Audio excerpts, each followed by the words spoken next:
Okay. All right. We are going to go ahead and get started with our lesson here for today. We're going to be talking about Genesis, as I said, Genesis 49. We're going to go through Genesis 49 and look at Yaakov, how Yaakov blessed his sons. Okay, so there's many things that we're able to look at and see in these chapters.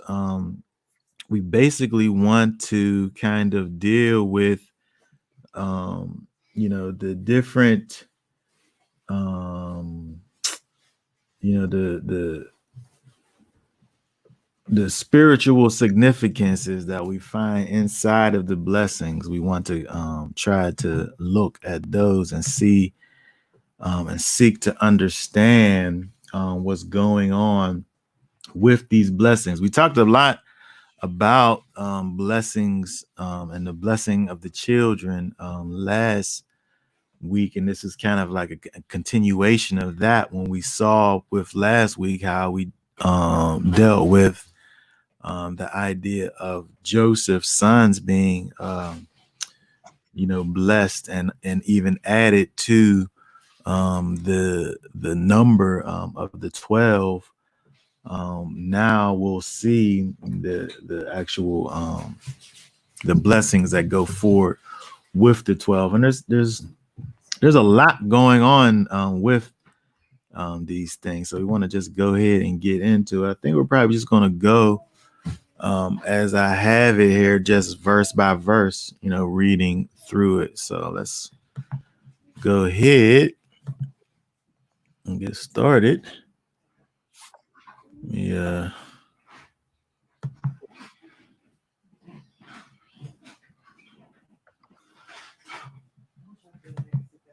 Oh, here we go. All right, verse 1. Can you go ahead and read that verse 1 there? And Jacob called his sons and said, "Gather together, so that I declare to you what is to befall you in the last days." Okay, so when we look at this verse, really, not only just because it's the first verse, but what we find inside of this first verse really sets the stage um, for the entire thing over here. So we want to pay attention over here to this part of it. In the last days, in the last days, because again, if we remember, these are Jacob's last days. These are Jacob's last days, right? He's on his deathbed. um well,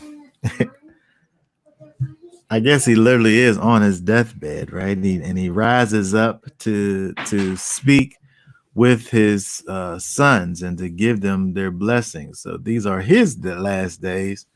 But I don't think that that's what he's talking about whenever he says that over here in this verse over here, because he said he's gathering you together to what is to befall you in the last days, right? So what is it that he's referring to over here? So we want to I should have made that a little bigger. But so the last days, that word is acharit, acharit, which means the last or end, hence the future. Um, when we look at this word, it kind of gives you this idea of like a future, like a thing, almost a prophetic kind of a situation going on here, right? So when we look in the scriptures, right, the term the latter days, which is another way to that this has been translated latter days or last days. The term the latter days is found several times in the Old Testament. I think it's about 13 or 14. I have a few of them here. But if we just go through some of these, like say for instance, I don't know, this one right here. Can you read this verse here? Can you see that? Is that too small? Where? Where? Wait, let me put the arrow. Can you see my arrow here? Okay, yeah. Yep. And in the latter days it shall be the mountain of the house of Yahweh is established on the top of the mountains and shall be exalted above the hills, and the people shall flow to it. Okay, good. That was Micah 4:1. Right. So when we see that there, that's obviously a prophetic utterance. How about Deuteronomy 31:29 right here? For I know that after my death you shall do very corruptly and turn aside from the way which I have commanded you, and evil shall come to you in the latter days, because you do what is evil in the eyes of Yahweh, to provoke him through the work of your hands. Deuteronomy 31:29. Okay, again, so we see this is basically every time. I put all the verses up here. If you want to later, I don't know, pause the tape, you know what I mean, and look at these verses here. Every one of these verses where this little phrase here is used, we see these is speaking in the prophetic sense. So it's talking about the latter days. It's it's like the end, right? The last days. How about one more? Let's read or what's this one in Ezekiel? Say this one here. And it shall and you shall come up against my people Israel like a cloud to cover the land in the latter days it shall be. And I shall bring you against my land in order that the nations know me, when I am set apart in you, O Gog, before their eyes. Ezekiel 38:20, 16.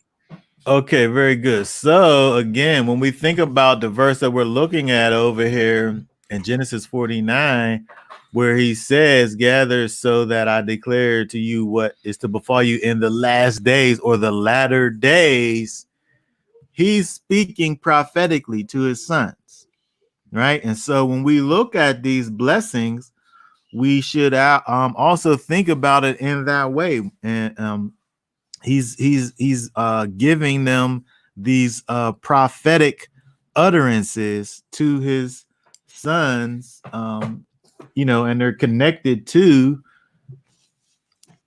the blessings that he's given. Okay, so let's keep on going over here. Let's keep on going. So it is important to understand that there is prophetic significance. That's what I just got finished saying, attached to the blessings, right? There's prophetic significances, spiritual significances attached to these blessings. Excuse me. And that's what we want to kind of think about when we're going through this. Another thing to think about is interesting. It's interesting when you look, when you think about the way that these verses kind of were explained, in times past.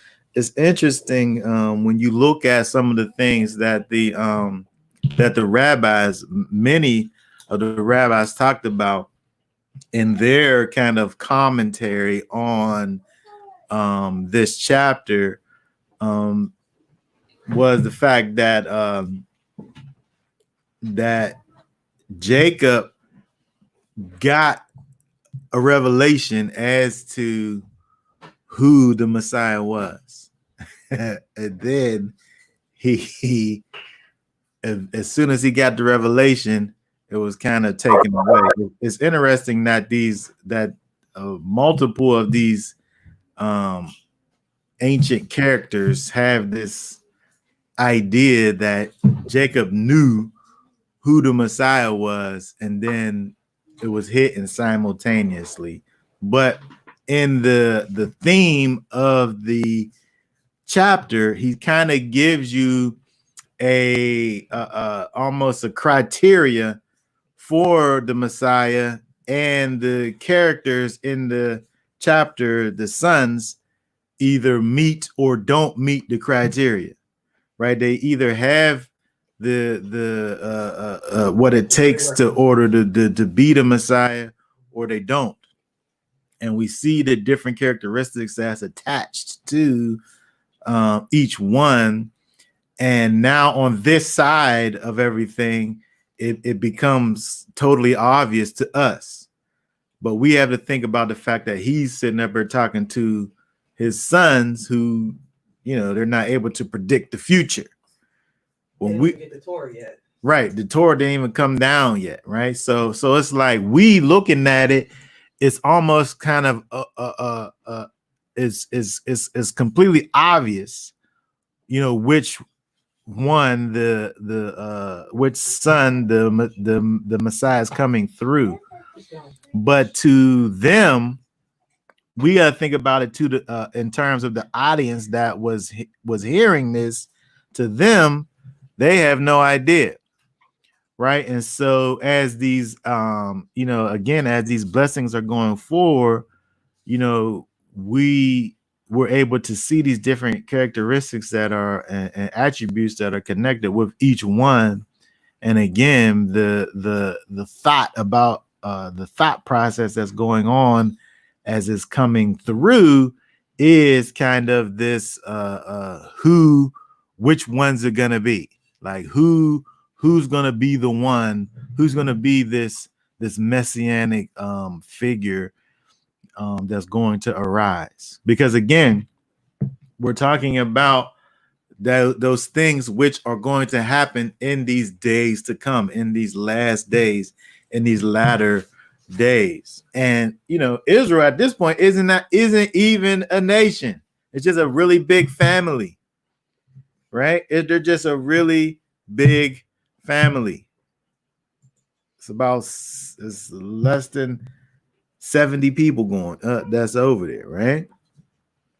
70 if we count Joseph. And I guess it's a lot of people, but I'm saying it's not like a nation. Like it's not like hundreds of thousands of people, right? And so again, it's speaking now about what is yet to come, and we just want to go through the process of that, and see what's what with it. So let me just go on to the next slide here. I think I need like a clicker or something.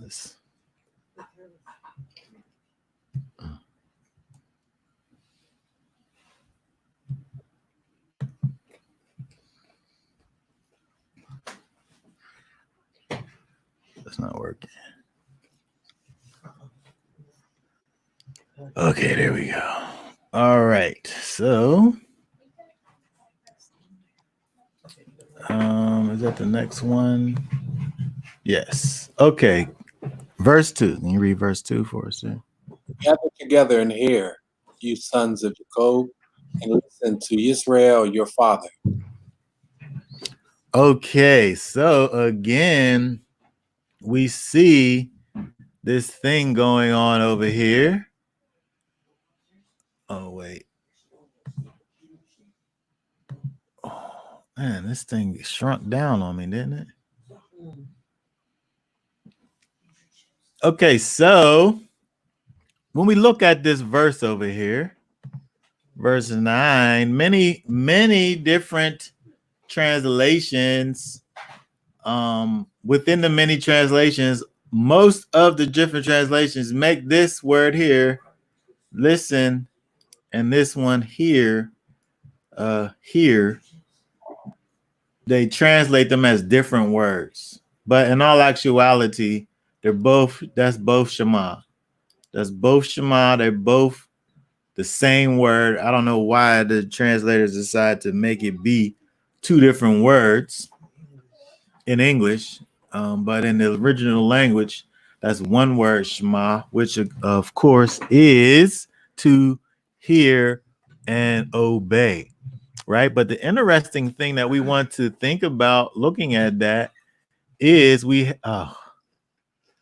is the fact that we have this thing going on here where it says the sons of Jacob listen to Israel. This is so like we talked about this a little last week with this idea of this, the different significances of Jacob and Israel. Is calling to the sons of Jacob, listen to Israel. So I don't know how. I wish that wouldn't have got so small like that. Let the sons of the carnal man listen to the one that is concerned with and is persistent towards the spiritual. Hear these spiritually rich and prophetic words, because although they are spoken to men by a man, they contain truths that will go far beyond the lives of the ones that originally heard them. When we look at this little thing here that's going on in this verse, dealing with the sons of Jacob listening to Israel, it's doing probably the same thing that I would like to think that I call for people to do whenever we look at the scriptures here together, is that we want to be able to look to and understand the spiritual significance of things, right? So he's speaking to that carnal man and he's saying to them, let's think about things from a spiritual perspective, right? When we see that verse over there that says, "O sons of Jacob, listen to Israel, your father," right? It's because it's not as if we talk about two different individuals.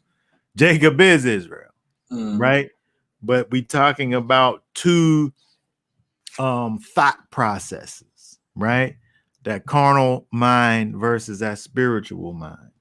And he's calling for the sons of Jacob to kind of rise up from a spiritual perspective and understand things in a different way, right?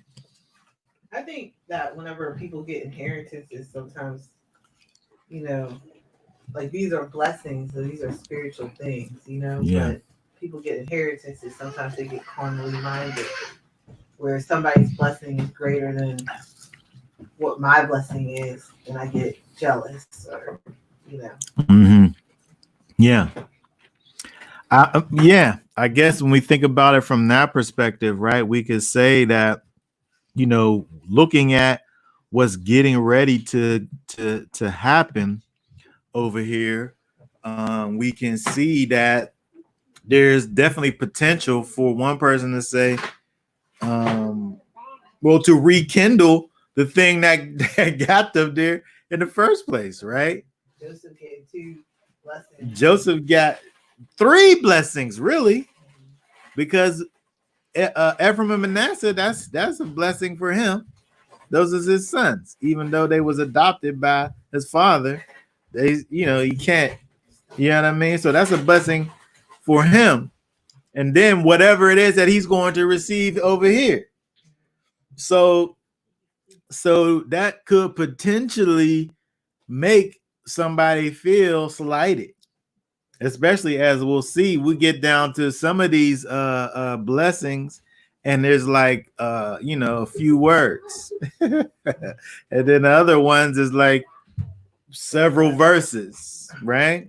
And so it's calling for them to kind of have an elevated thought process in regards to what's going forth.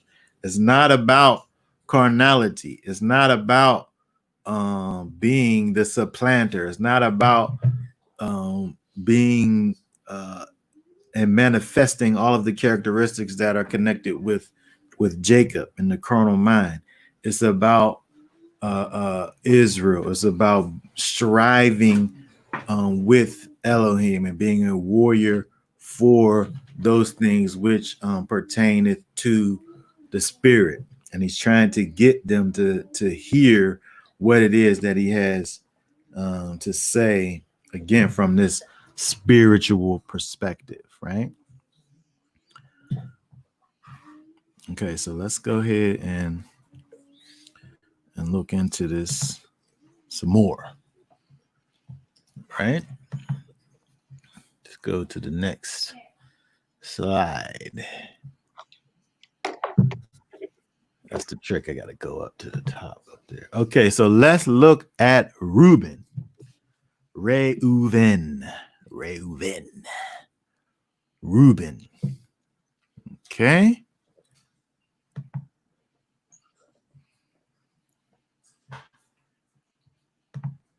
All right. Can you read verse 3 for us? Reuben, you are my firstborn, my power and the beginning of my strength, the excellency of exaltation and the excellency of power. Okay, very good. That when we hear that over there, right? That sounds magnanimous, right? The way he speaks about Reuben, right? You are my firstborn, my power, right? And the beginning of my strength. All of that stuff that he's saying over there, right? That sounds awesome, doesn't it? Mm-hmm. When we look at this, right? So the first thing that is offered to Reuben is pure blessing. He is speaking directly. Oh my goodness. I got a typo in here. That should be position. He is speaking directly to the position of honor that naturally belongs to Reuben. The inaugural manifestation of his reproductive capabilities are expressed in and through Reuben, right? It's a shame that I messed up that wonderful sentence with this little typo over here. But anyway, so we look at this, right? When we hear all of those things, right? The firstborn, he's my strength, all these things. It's pure blessing, right? But this third verse is powerful. This third verse that we're looking at is powerful, both literally and figuratively, right? From a literal perspective and from a figurative perspective, right? Look at this, right? The 7 words of power. These things that Reuben receives. This is like the opening words that come out of Jacob's mouth when he's getting into these things. A blessing. The 7 words of power. So let's look at these 7 words. When we look at just so nobody don't sit up here and try to think that I can't count very well. When we look at this in the Hebrew, I'm saying 7 words because over here, excellency is said 2 times. Excellency of exaltation and excellency of power. So if we counted that 2 times, I guess it would be more than 7, right? But I just counted it once. Okay, just in case we have some checkers, some fact checkers out there. Right?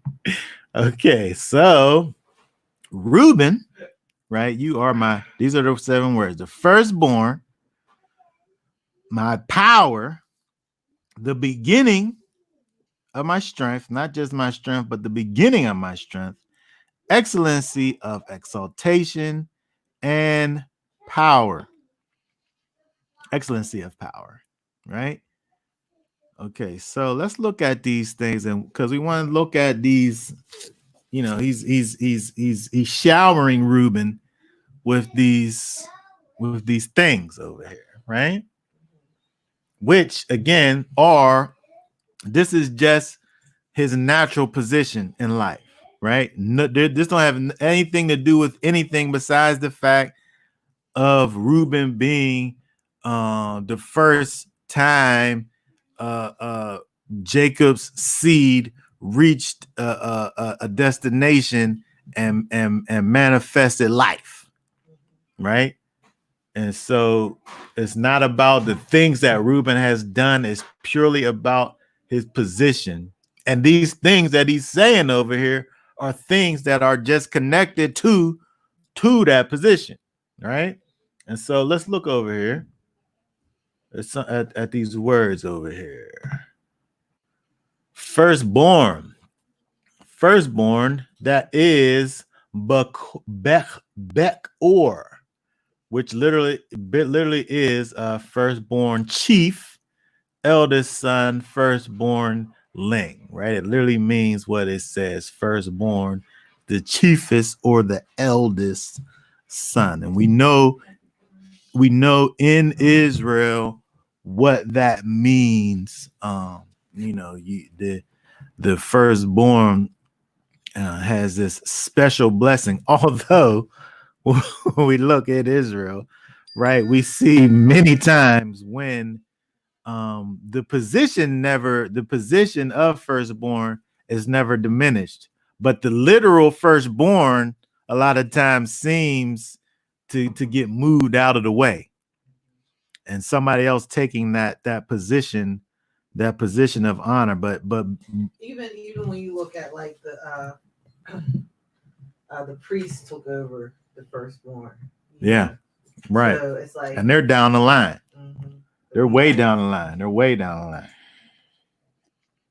They skipped over a few people to get to that position, right? And so the position, we know that the position is something that is a coveted position. It's an important position in Israel. But we also see throughout time that many people get moved out of that spot and replaced by others, right? And so we'll keep on going, right? So might, in some versions it reads, "You are my firstborn and my might." Some versions say strength. What's the King James version say?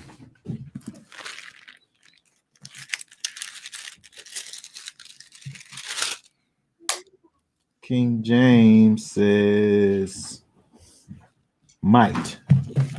And that's what we looked at here. Might, which is koach.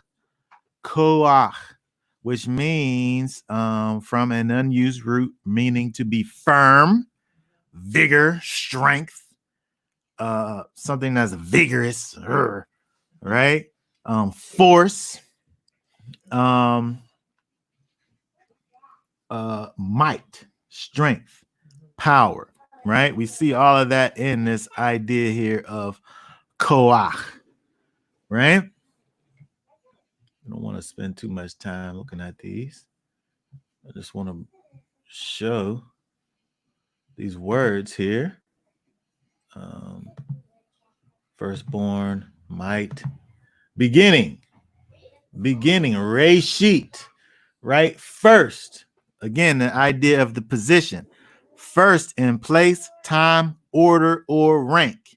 Beginning, chief, chiefest, or those first fruits, right? Reshit. That's like the first word in the whole scriptures, right? Berashit.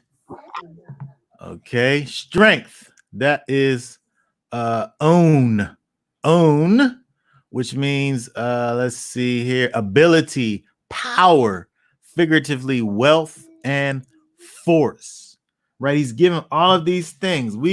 All of these things really they're kind of almost synonyms for each other, and all of these words are being used piled up on top of each other to describe again, pointing towards Reuben, placed kind of in his hands this position of power, all of these things: strength, ability, power, wealth, force, right? Um, excellency, right? This word is yeter, yeter, which means an excess, superiority. Let's see, plentifully, right? This thing, exceeding, abundant, right? All of these things are connected with this word yeter, which I believe we'll see again later, but we'll get to that, right?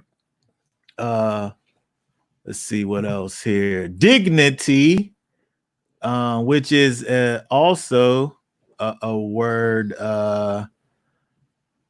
where it says, let's see, excellency in rank and excellency in power. Hold on, what version says dignity? KJV says dignity as well. Okay, good. So, which again is, like I said, all these words are really synonyms of each other, but the key is that they're being like why was all of these things had to be used, right? He could have got to the point where maybe two of them being used, right? But it's just over and over again, these words: excess, superiority, right? All of these things over here, right? All right, let's keep on going here. And lastly, Oz, which is power: vehement, harsh, fierce, mighty, power, strong, right? All of these things are said, right, on the firstborn. So he said all that. He said all of those things about Reuben. And then, right, curses. Interesting. Read for us verse 4. Boiling like water, you do not excel, because you went up to your father's bed, then you defiled it. He went up my couch. Okay, very good. So when we look over here now, we look over here at what goes on with Reuben. I have highlighted there boiling. Some versions say unstable, but that word, this word here, interesting word. This is an English word, but it literally means to boil, or to seethe. This ebullition.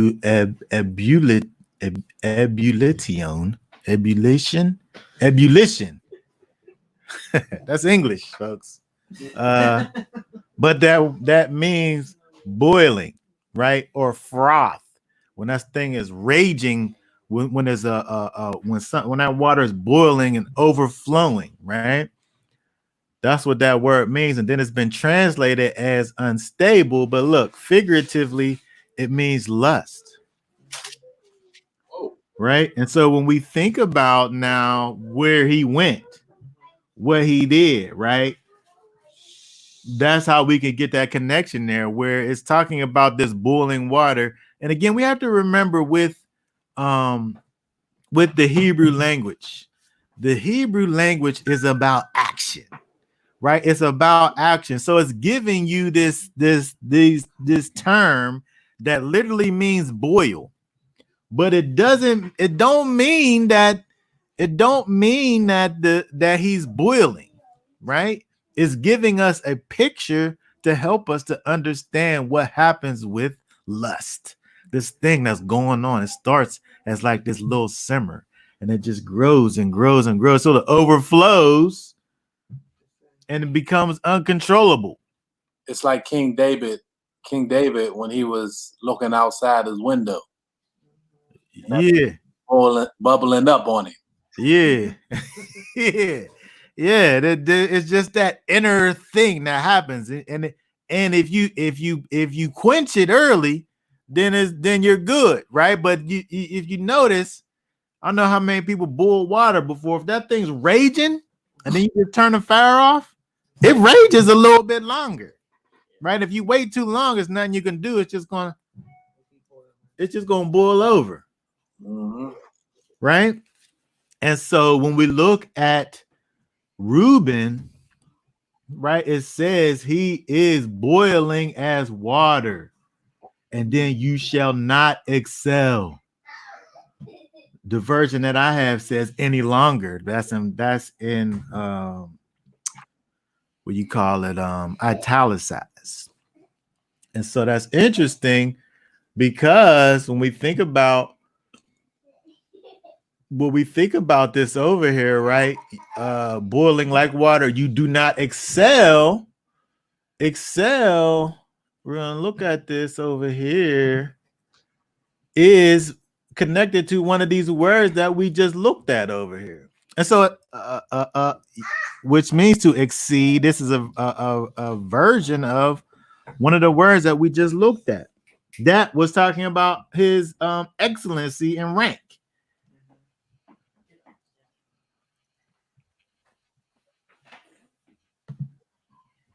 Excelling in rank and power, not no more. Not no more, right? Because of what he did, right? So it gives us all of that stuff. You're this, you're that, my strength, firstborn, my vigor, excellency in rank, excellency in power. But since you so unstable as water, you shall not excel anymore. It's done, right? It's a done deal for you. And again, if we look at this, there's a play on words going on over here, right? Because if we was to look in the scripture, in the Hebrew, the word that is given you is the same word. It's the same word. So, and that's another thing to think about when we think about these things, these prophetic utterances. You see it a lot in the Psalms with the way things are written, kind of different acrostic scriptures. When we go through the scriptures, and like each line begins with a particular letter going through the alphabet, and so on and so forth. But it's interesting when we look at these particular blessings here in this chapter, we see over and over again, Jacob actually is spitting bars over here. Jacob actually there's like double entendres going on when he's talking and giving these blessings and these curses to the people, his sons, as where he talked about the fact that you are excellent, but now you won't be excellent anymore. And he's using these same, you shall not excel. He's using these same words, but we can't see it in English, right? And if the translator got it right, maybe we can see it, but it's more apparent when we're able to look back into the Hebrew and see what's actually going on over here. But again, when we look at this and see that he went from being in this place, this position of power, to being demoted, I would say, as a result of his carnality. And then even if we think about the how this even started, sons of Jacob, listen to Israel, your father, right? And Reuben in times past needed to listen to Israel, right? No, he didn't. Okay. All right. So, okay. Oh, go ahead. Yeah. So, just thinking of that, it reminds me of our people. Our people are so talented, and could excel in so many places, but due to their carnality, they don't excel. I mean, our people are just so fleshy and so carnal that it just thwarts anything that they possibly could be. Yeah. Yeah. Yeah. And and beyond that, it turns into this thing where it's not even like a temporary thwarting, right? It ends up being permanent because of these decisions, that these knee-jerk, carnal, kind of just spur of the moment decisions that one makes. It ends up having long-lasting, eternal consequences. Like there's no way that Reuben's able to undo what he did over there in Genesis 35 and 22. What can you read that? And it came to be, when Israel dwelt in that land, that Reuben went and lay with Bilhah, his father's concubine. And Israel heard about it. Now the sons of Jacob were 12. And now if we go back to Genesis 35, even we can see a beginning of it right here. It's something that happened. Israel heard about it, and then life goes on. It's not, it didn't really go on. Inside the mental Rolodex of Yaakov, there was a check mark right there. Right? And that thing, he knew about it. He heard about it. Right? He knew about it and he heard about it, and he put that check mark in his mental Rolodex, and now in his final utterances, we see what happened. Reuben, you was great. You was great. You was in a position of greatness. Anything that you could have possibly wanted is due you, right? 2 times over, double portion of it is due to you. But you sat up here and you allowed your carnal mind and your flesh to rule over you, and now it's all gone. Everything that was due you is no more for you.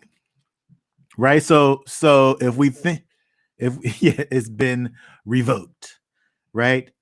Access denied, right? Incorrect password, right? All of that.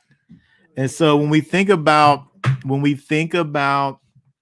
the criteria for the Messiah, we're able to X Reuben off the list, right? Because he's been disqualified, right? Again, thinking about it from their point of view, because we already know where the Messiah came from, right? But I'm saying, thinking about it from their point of view, given the characteristics, at first you might think, wow, it's going to be him. Like, he's the firstborn. He's all of this stuff, right? And then we get the rest, which is supposed to be the blessings, by the way. And it wasn't even a blessing, right? He just kind of sandwiched it. He fluffed it up. He made it sound good at the beginning before he hit him with the hardness after the fact, right? And it's not even a sandwich. It's an open face sandwich. He didn't even come back. He didn't even come. It's a tuna melt, right? He didn't even come back with the goodness after the fact. He just left him hanging like that. You shall not excel. You're done because of this thing that you did, right? That you didn't have no business doing in the first place. Okay, let's keep on going over here. Okay, so let's also look at, I changed the format of this and it shrunk everything. Can you read for us First Chronicles 5:1 right there for us? As for the sons of Reuben, the firstborn of Israel, he was the firstborn. But because he profaned his father's bed, his birthright was given to the sons of Joseph. So of Israel, so that the genealogy is not listed according to the birthright.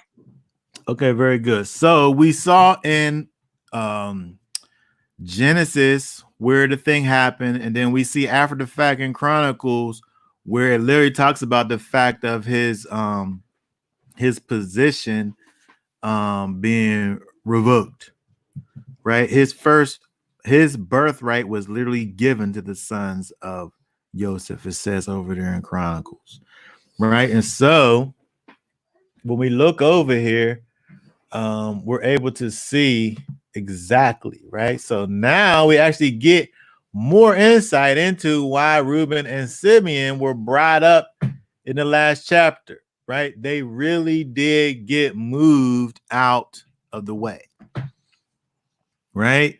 They literally got moved out of the way by Ephraim, and Manasseh, right? Based on things that they have done, right? And so, again, when we're thinking about this from a spiritual perspective, we have to be sure, this is why we have to, it matters. It matters, what you do. It matters, these things that we do, how we live our lives. It matters. These men who were favored in their family made decisions that were life changing for from a negative perspective, that changed their situation forever, and it was irrevocable. They wasn't able to turn around from it. And it causes us to be able to think about the fact that the things that we do have everlasting consequences, right? The things that we do have everlasting consequences, and we have to take those things into account.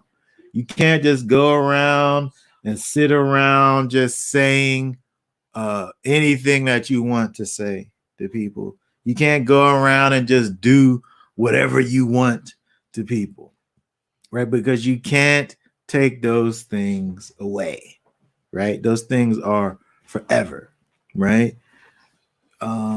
Especially when the people, the one who you are offending, is the creator and sustainer of all things, right? We have to, scripture talks about the fact that every word that we speak is going to be taken into account.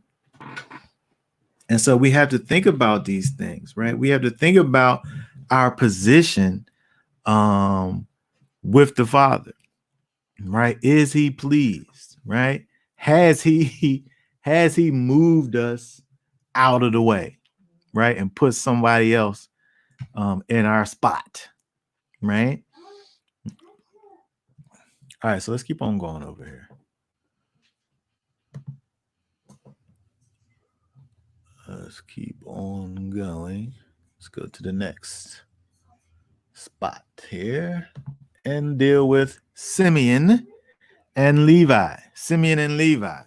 They don't even get their own spot, right? Inspiration gives it to us. Jacob, Yaakov, Israel gives us this as one, right?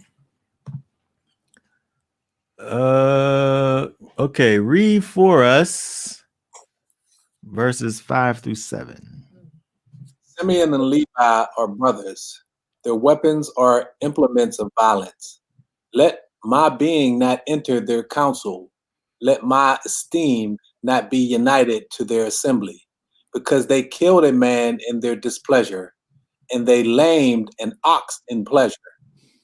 Cursed be their displeasure, for it is fierce, and their wrath, for it is cruel. I divide them in Jacob and scatter them in Israel. Okay, very good. Okay, so let's think about this thing over here. So all 12 of these men are brothers. So why is Jacob stating the obvious here when he says Simeon and Levi are brothers? They all brothers, right? They all brothers. What's he doing? What is that? When we look, their reason for receiving a curse rather than a blessing is from the situation that happened in Shechem. All right. Let's see here. Can you just begin reading right there for us? That's the beginning of that scripture right there that tells us what happened in Shechem. Can you start reading right there? And it came to be on the third day, when they were in pain, that two of the sons of Jacob, Simeon and Levi, Naa's brothers, each took his sword and came boldly upon the city and killed all the males. And they killed Hamor and Shechem, his son, with the edge of the sword, and took Benaiah from Shechem's house and went out. The sons of Jacob came upon the slain and plundered the city because they had defiled their sister. Okay. Keep on going there. Oh, hold on a second. There we go. They took their flocks and their herds, and their donkeys, they which were, excuse me, and that which was in the city, and that which was in the field, and all their wealth, and all their little ones and their wives they took captive, and they plundered all that was in the houses. And Jacob said to Simeon and Levi, you have troubled me by making me a stench among the inhabitants of the land, among the Canaanites and the Perizzites, and I am few in number. They shall gather themselves against me and shall strike me, and I shall be destroyed, my household and I. But they said, should he treat our sister like a whore? Okay, so when we refer back to Genesis 34, where this thing happened, which again apparently was the thing as far as Jacob was concerned that caused them to receive a curse and not a blessing. This thing was terrible to him, right? It caused his name to be a stench among their neighbors, right? Among the inhabitants of the land. This thing was, as far as he was concerned, was just irreparable. There wasn't no coming back from this thing that they had done. And again, it puts them in the position they didn't even get nothing nice said about them, Simeon and Levi. There was nothing that could be said. So if we add Simeon to Reuben, right? When we think back, where hold on. If we think back to where in the last chapter, where again Ephraim and Manasseh be like Reuben and Simeon, the same way that those two both lose, they lost their position, right, to Ephraim and Manasseh. And we can see both of those ones, well, not including Levi. I guess if there was another one, they could have added them to it. But down the line, Reuben, Simeon, 1, 2, got knocked out just like that of their position, right? They still got inheritance. They still was counted part of the 12 sons.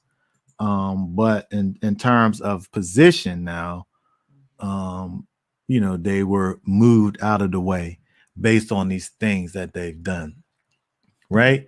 And so now when we look, hold on.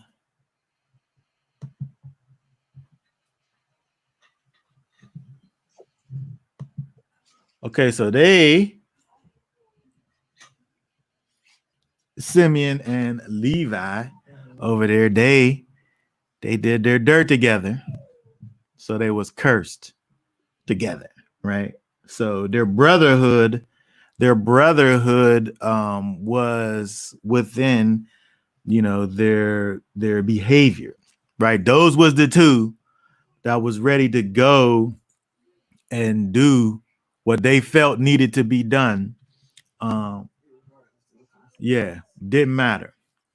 And so we can relay that back to the idea of Reuben, and that this the idea of that boiling water, that lust.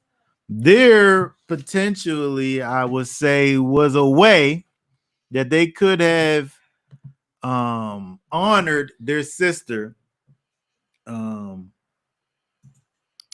which, I would say personally something that needed to be done in terms of the honoring of their sister, right? The repairing of the breach that happened in that situation. But thinking about it from Jacob's perspective, you know, we could at least say that potentially there was another way that they could have reached the same or similar result without doing it like that. Then they had no remorse when Jacob confronted them. No, they didn't care. Their response was like, what was we supposed to do? Like, they didn't have a choice. In their mind, there was no other way. There was no other way. There was only that. Well, I mean, what? What else was I supposed to do? Yeah.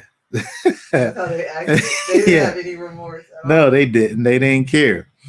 Not to speak to whether they should or shouldn't have done it, only to say that when we think about these blessings and these curses from the perspective of Jacob, this is his reasoning why they're cursed, right? Why he don't want no counsel to come from them, right?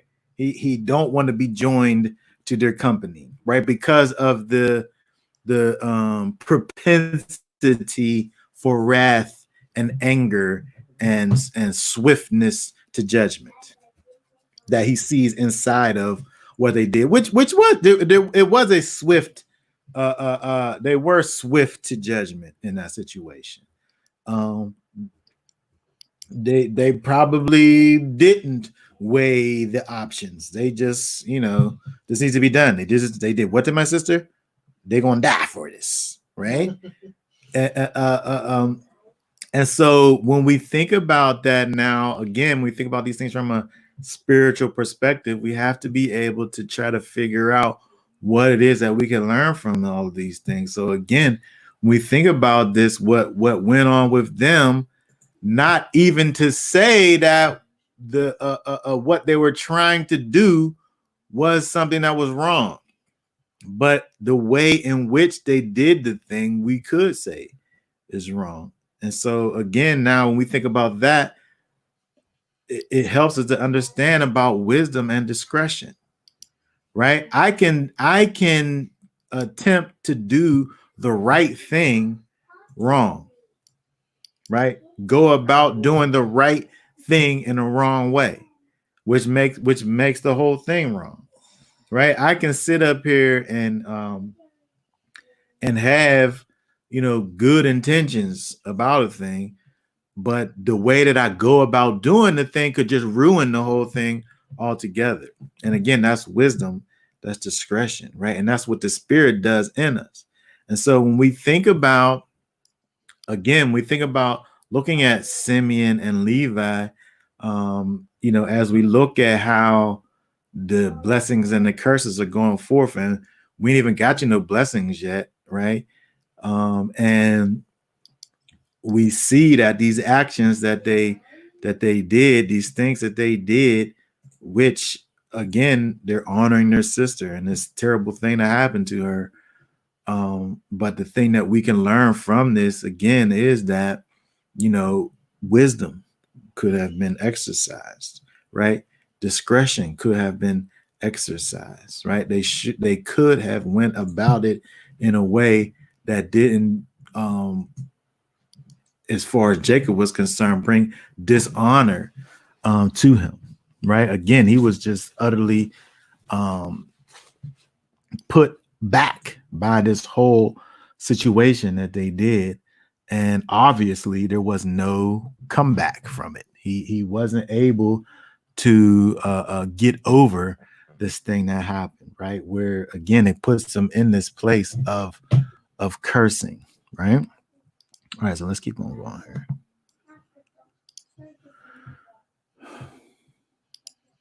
Go to the next slide. Okay, so the very last part of these verses seem very interesting. We see another example of this Jacob and Israel thing, right? Which probably helps us to understand the why of it all. So when you think about things, it seems appropriate to assume negative with one and positive with the other. There must be a difference. We think about Jacob and Israel. Me anyway, the way I'm thinking about it, the way I think about the significance of Jacob and Israel, when I see one, it causes me to think about things from a negative perspective. When I see the other, it causes me to think about things from a positive perspective. It seems like there should be a difference over here. It seems like one should be negative and one should be positive. The one that's connected with Jacob should be something that's negative, the division. It seems like the scattering should be something that's associated with positive because it's talking about Israel.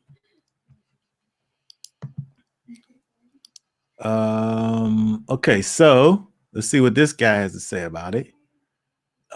Simeon and Levi were associate in wickedness, and the same prediction would be equally applicable to both their tribes. Levi has cities allotted to them in every tribe on account of their zeal against idolatry.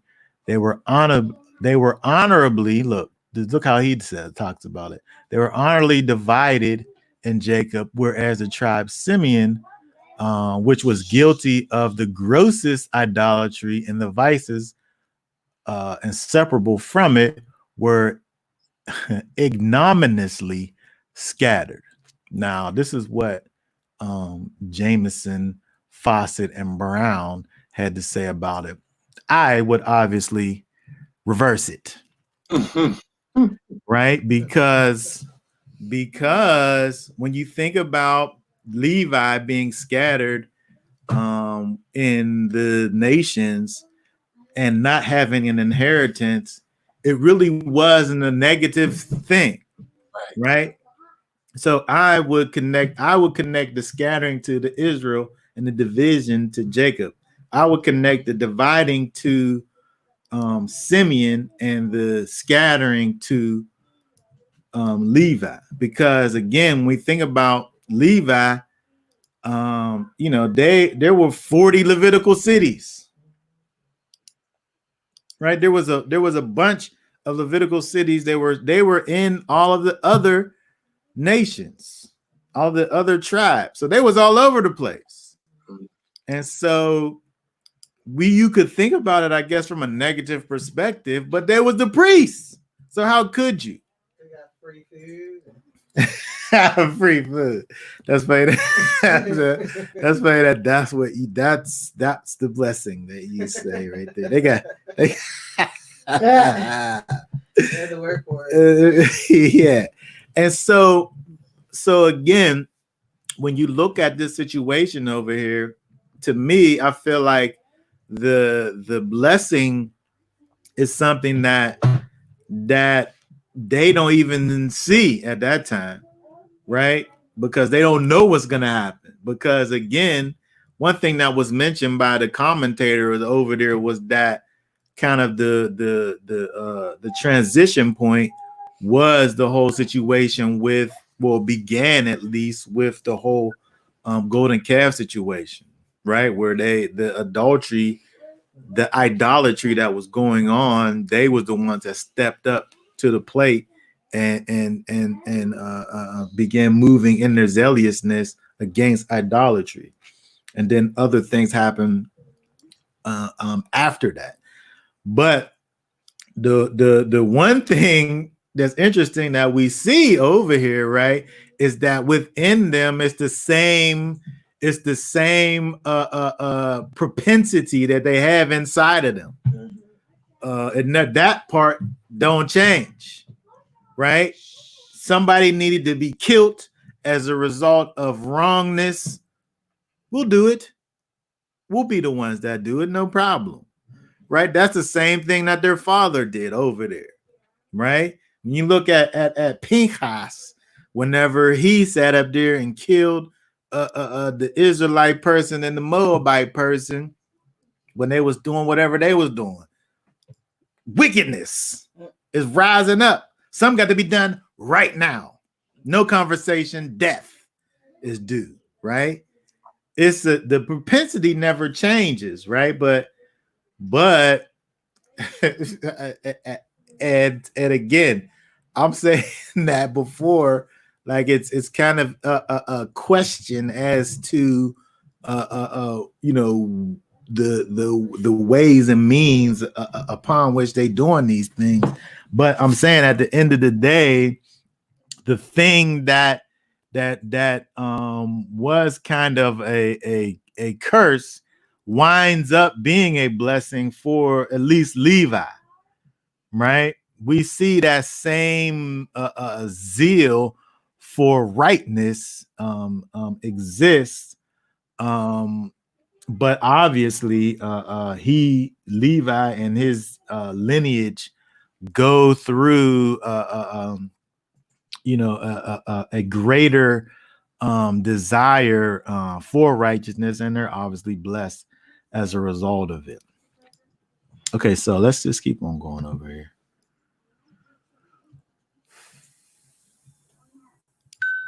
All right. So let's go to the next one, Yehuda. Look at the next one here. If we can read verses 8 and 9. You, Yehuda, your brothers praise you. Your hands is on the neck of your enemies. Your father's children bow down before you. Yehuda is a lion's cub. From the prey you have gone up, my son. He bowed down, crouched like a lion, and like a lion who does rouse him. Okay, very good. So when we look over here, let's see what we have here. Oh, that's just okay. So when we look at this at Yehuda, it's interesting when we see where again it's a situation where when we look in the Hebrew, we're able to see things, or we understand what the Hebrew even means. We're able to see things from a different perspective, right? So if we was to look at this in the Hebrew, this here says Yehuda, your brothers praise you, right? But we also know that Yehuda actually means praise, right? So this, we could look at this and say, you praise, your brothers praise you, right? So Jacob at this time talks about the fact that what your name is, Yehuda, is given to you by your brothers, right? Which is interesting.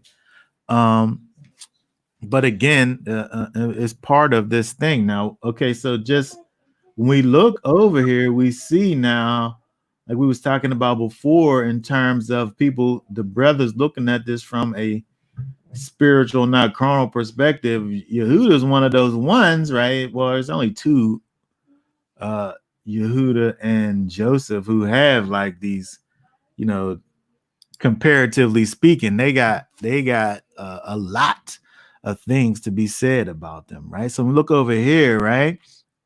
Your hand is on the neck of your enemies, right? Your fathers.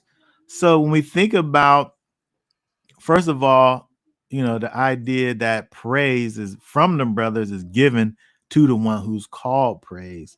But then over here, we see this idea of strength being attached, right? Your hand is on the neck of your enemies, right? We see now this idea of might and strength being associated with Yehuda.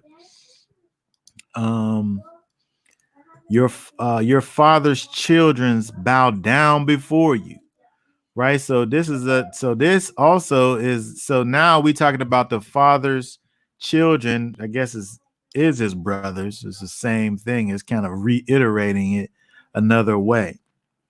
Yehuda is a lion's cub.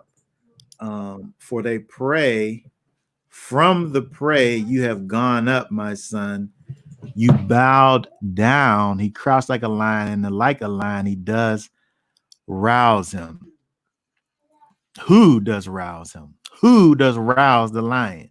So over here, we almost see like a process over here of Yehuda being just this little baby lion, right? He starts off just this little lion, just the fourth born, no big deal. He's just this little lion's cub, right? You was a prey. From the prey, you have gone up. You used to be a prey, right? But you've grown up. You've grown up from being that prey, right? And you rose up to be a lion. Who does rouse him? The lion. The lion's kind of this little calm and collected thing over here. The lion. The lion ain't to be messed with, right? It's not to be messed with, the lion, right? But who can arouse them, right? They're not excitable things, lions. But when it comes down to it, they gets down to it, right? And so we see Jacob dealing with his son, talking about his son, and the fact that prophetically speaking, right, he goes from these small beginnings, right, to move up and to grow and to be this one who is worthy of the praise of his brothers, and the process even potentially within it.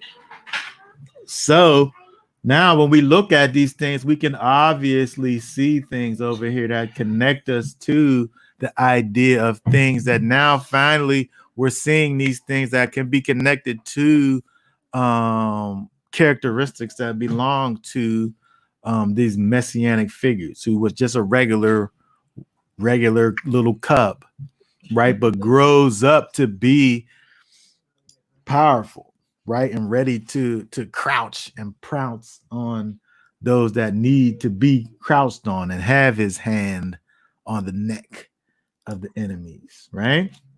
And brothers are gonna respect them too. Right. It's not going to be like a kind of backbiting or what have you going on over here. It's not like he's just some little upstart that they're sitting up and saying, look at this guy over here, right? It says that your brothers praise you. Okay. All right.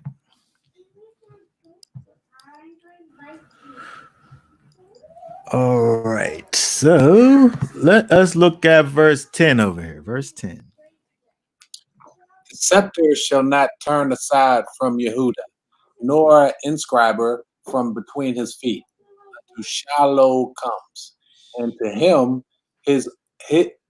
unto him and to him is the obedience of peoples.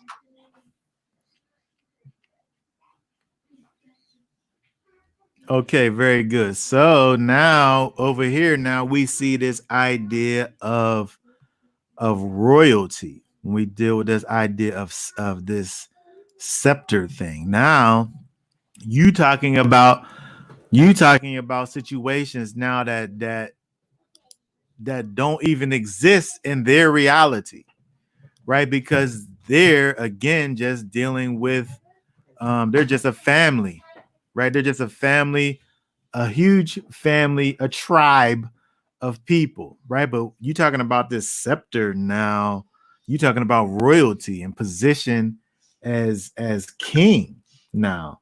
Like how did it get to that place over here when we think about um uh Yehuda, right? Shall not turn aside. The scepter shall you talking about a kind of kingship associated now with Yehuda. Now to them, again, to them, they're like, what? Like, we're is there going to be something that happens that's kind of similar to Joseph and his situation, where we can see that he's a king, but you're talking about, well, he's like unto a king, but you're talking about Yehuda now, nor an inscriber from between his feet. Like he's gonna have like a scribes, somebody writing about his every thing that he does, the things that he does are going to be so important that there has to be people writing about them constantly. Again, when we look at this for us is obvious. But to them, it's like, this is future prophetic. They don't hardly even understand what's being said over here with this whole thing.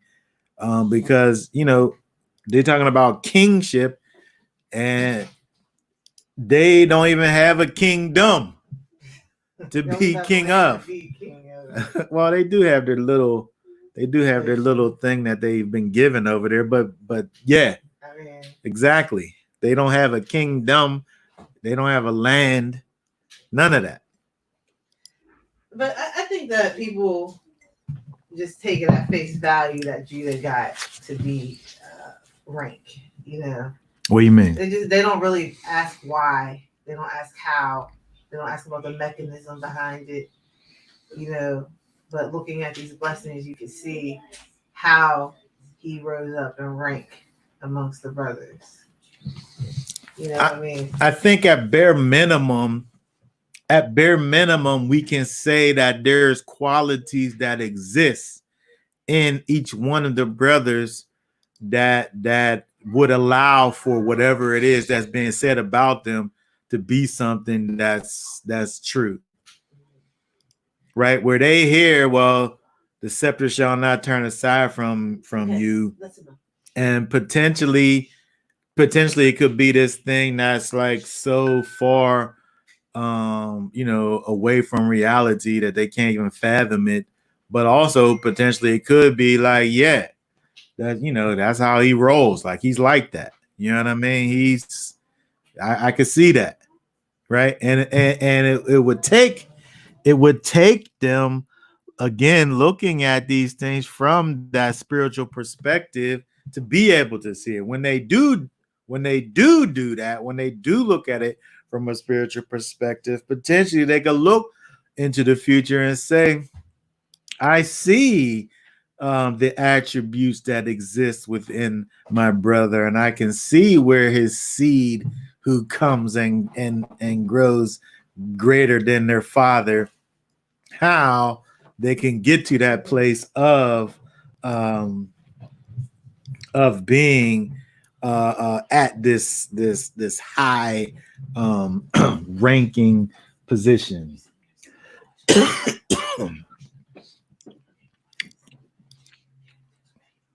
Okay, so also we see over here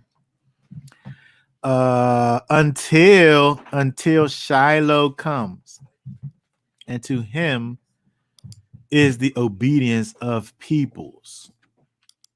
Right. And so when we look over here at this idea of Shiloh, we look at that and we see this word that sometimes it's translated, sometimes is most times it's put like it is here in this version as kind of this as a name. I think some of the problems that exist with this being a name of an individual is that I believe that this is actually in the feminine tense.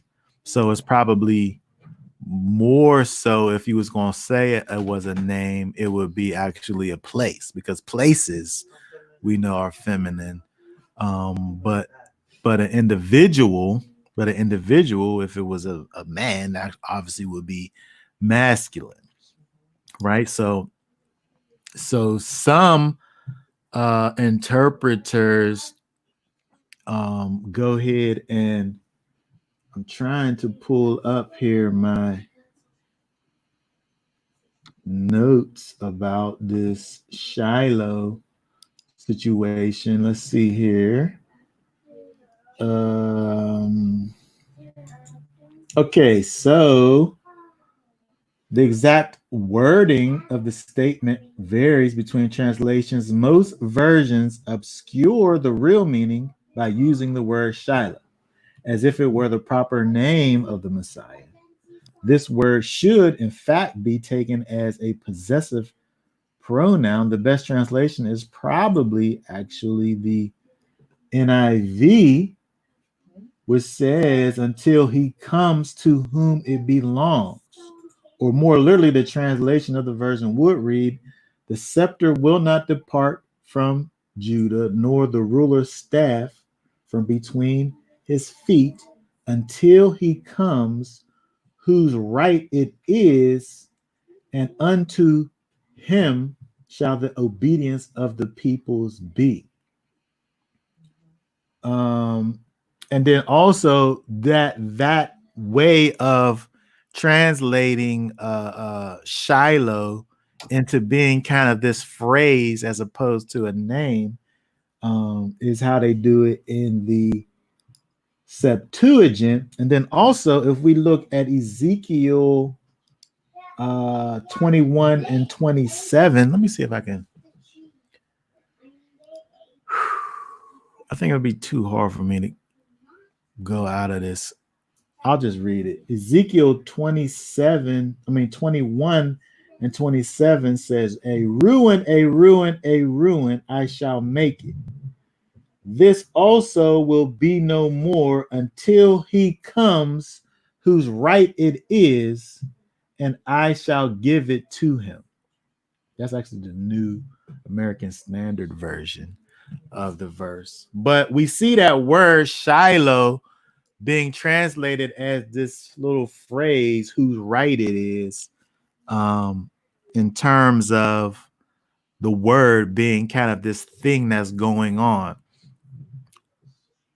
Still attributing it to the Messiah, but just not making it be like the name of the Messiah, but more so something that is due to the Messiah.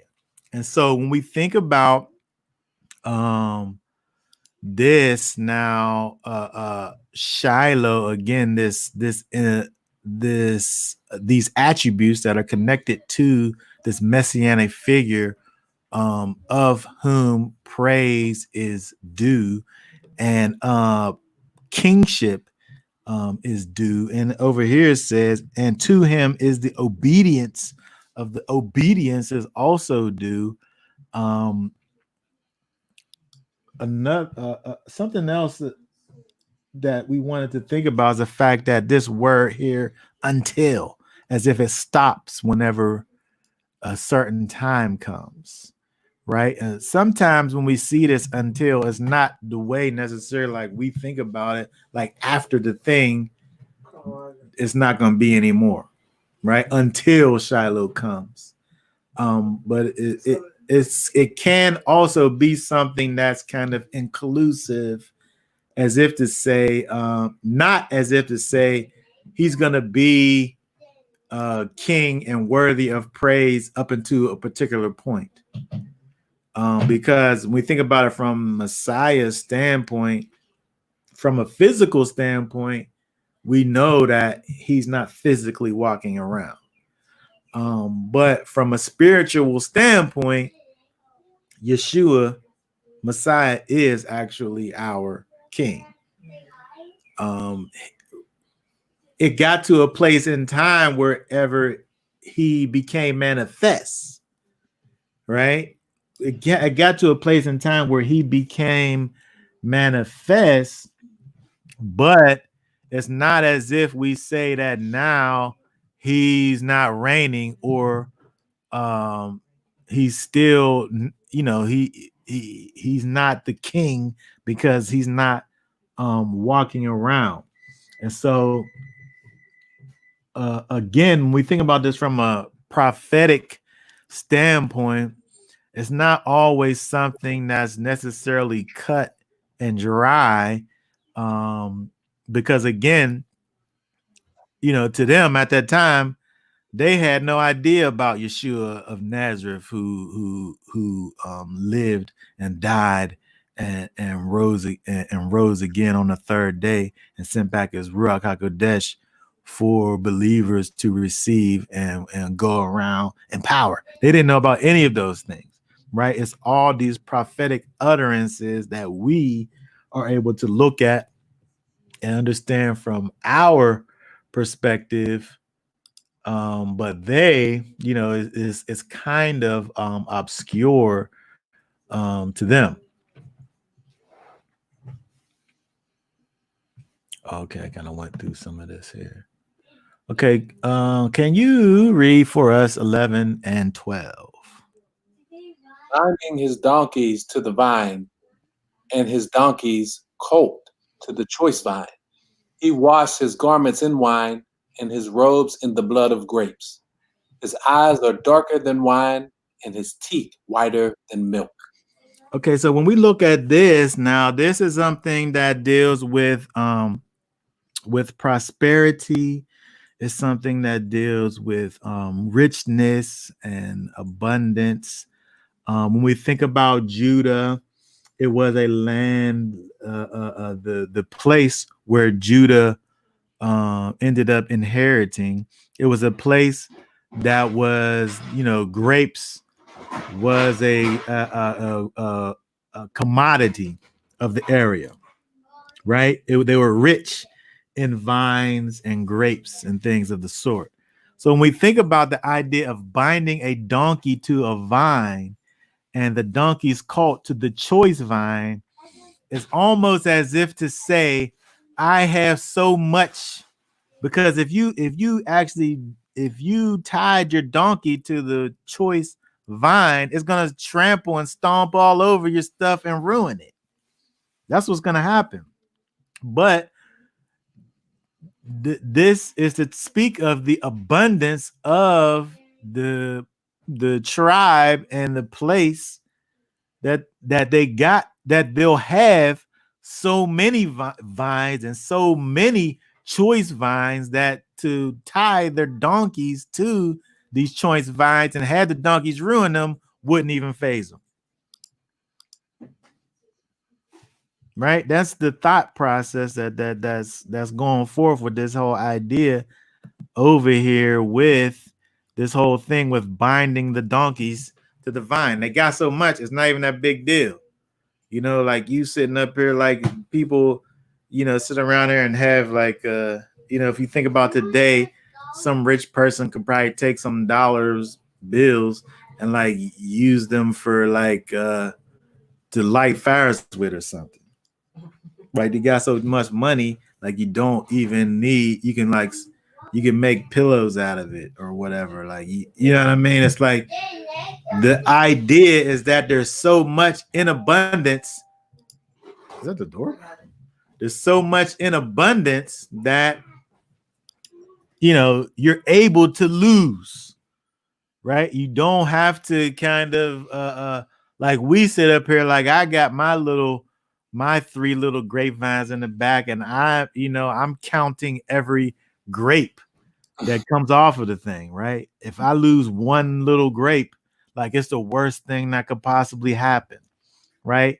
But over here, the idea is the prosperity is so great where it doesn't matter. It doesn't matter if you wouldn't think twice to tie your colt to it, because if it ruins it, so what? I have others, right? And you have the same idea over here with this idea of washing your garments in wine and your robes in the blood of grapes.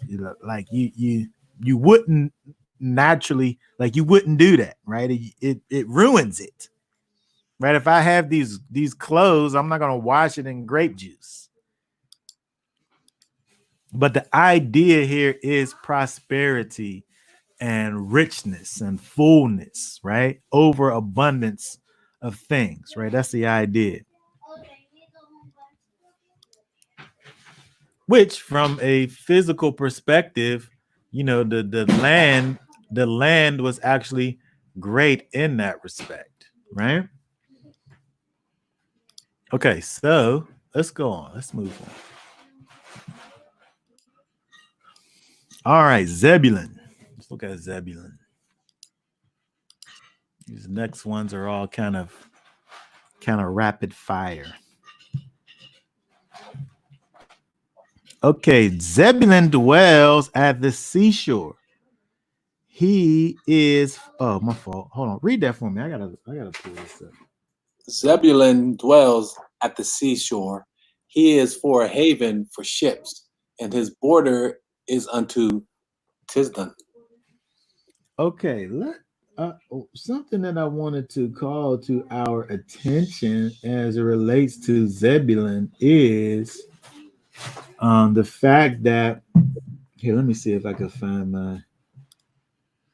my actual notes on this. Because if we actually were to find the borders of Zebulun, we will also find that it doesn't touch the water actually, right? The Zebulun actually is landlocked, right? There's land all around.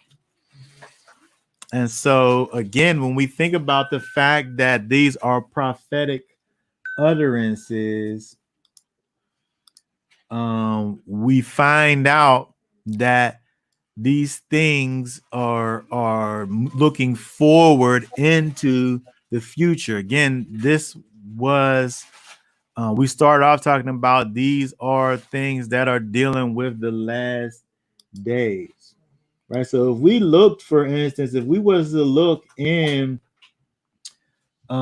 Joshua, you can write this down. If you was to look in Joshua 19:10 through 16, it goes into telling you the borders of Zebulun. And again, Zebulun is landlocked. There was tribes around it. Asher and Naphtali was around Zebulun. And so are you able to pull up are you able to pull up Ezekiel 48 and 26 and read that? Yeah. Ezekiel 48 and 26. Ezekiel 48:26. Yeah, what's that say? In the King James, and by the border of Issachar, from the east side unto the west side, Zebulun a portion.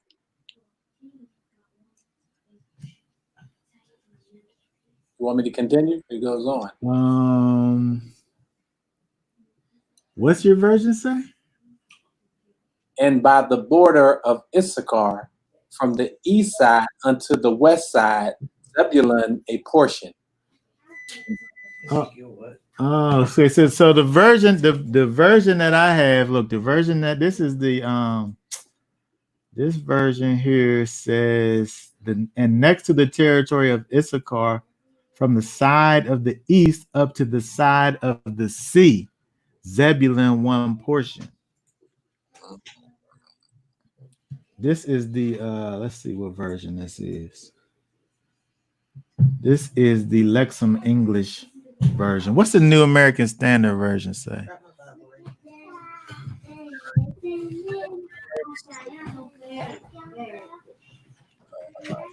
I got it here. Beside the border of Issachar, from the east side to the west side, Zebulun one portion.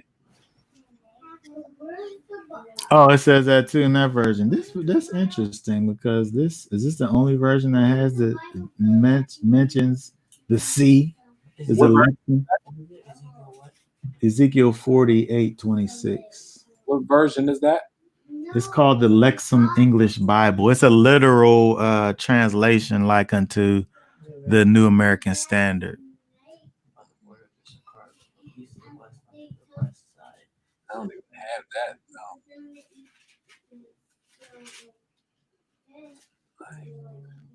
He just read the New American Standard.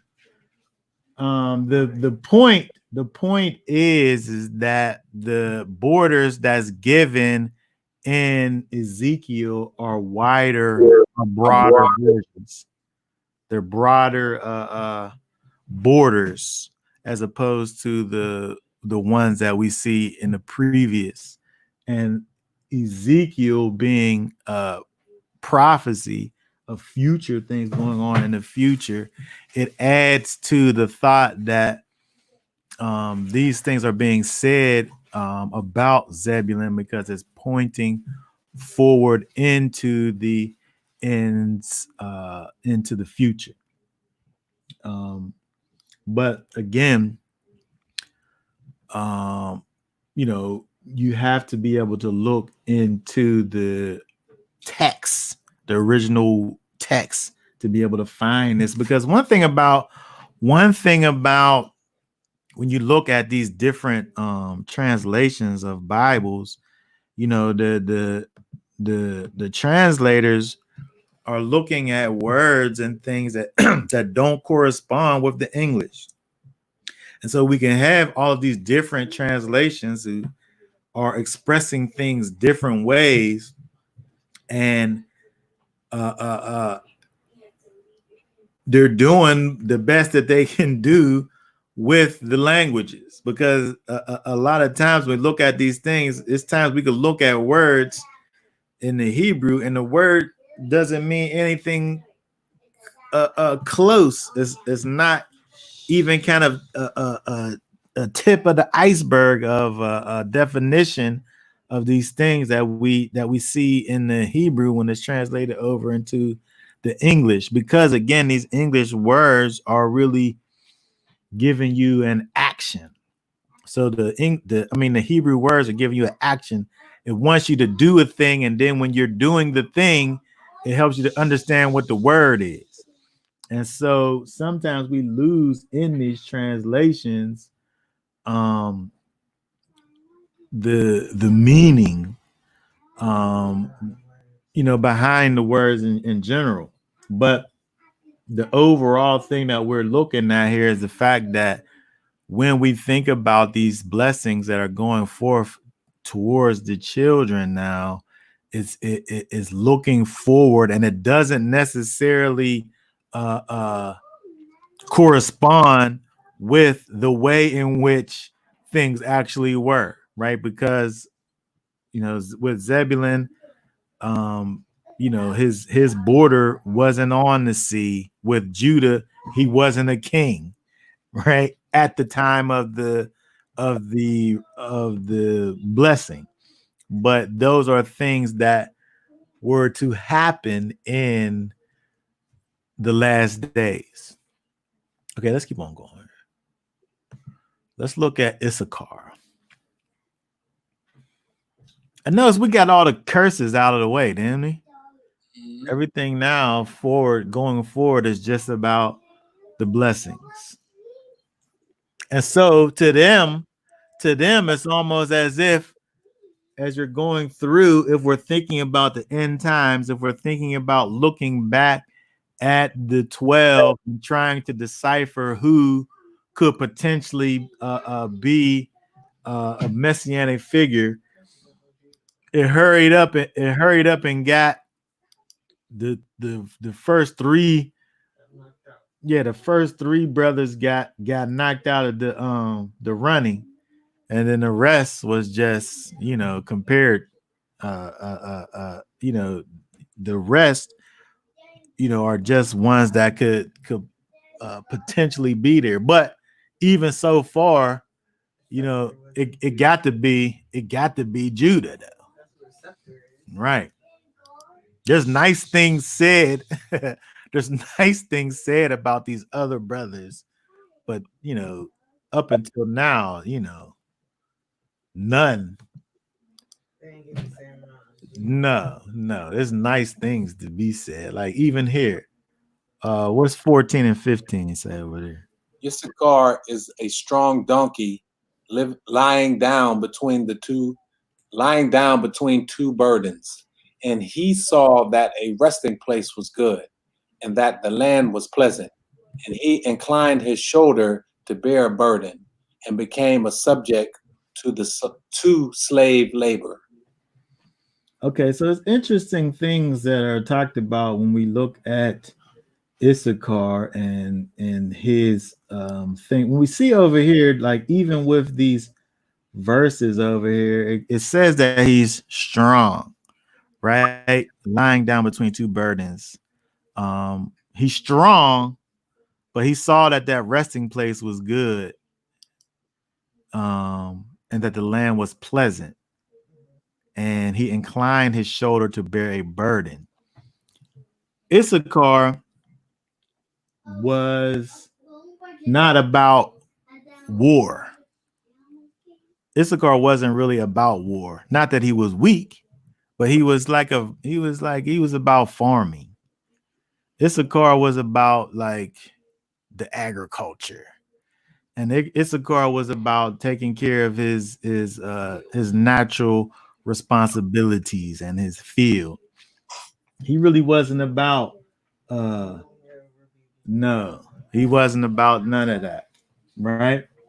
But the thing was the way that he was positioned in terms of the in the future again. Now the way that he was positioned, he was vulnerable to these other uh nations, is where he would end up being um dealt with by these other, as it says over here, subject to slave labor, because of the fact that he wasn't a warrior, but he was vulnerable in his position. And so we're able to see over here where the prophecy's not saying that he's weak. In fact, the opposite is being said, that he's actually strong, but he's not a warrior, right? He's about tilling land and like carrying bales of hay and things of that nature, right? So again, we look at these things. It's again, these are blessings. They're good characteristics to have, but so far, when we look at these things, nobody really can beat. Nobody can beat. This guy obviously his people aren't going to be king. No, he's just regular folk. Issachar and them, they're just regular people. That's blue collar folk.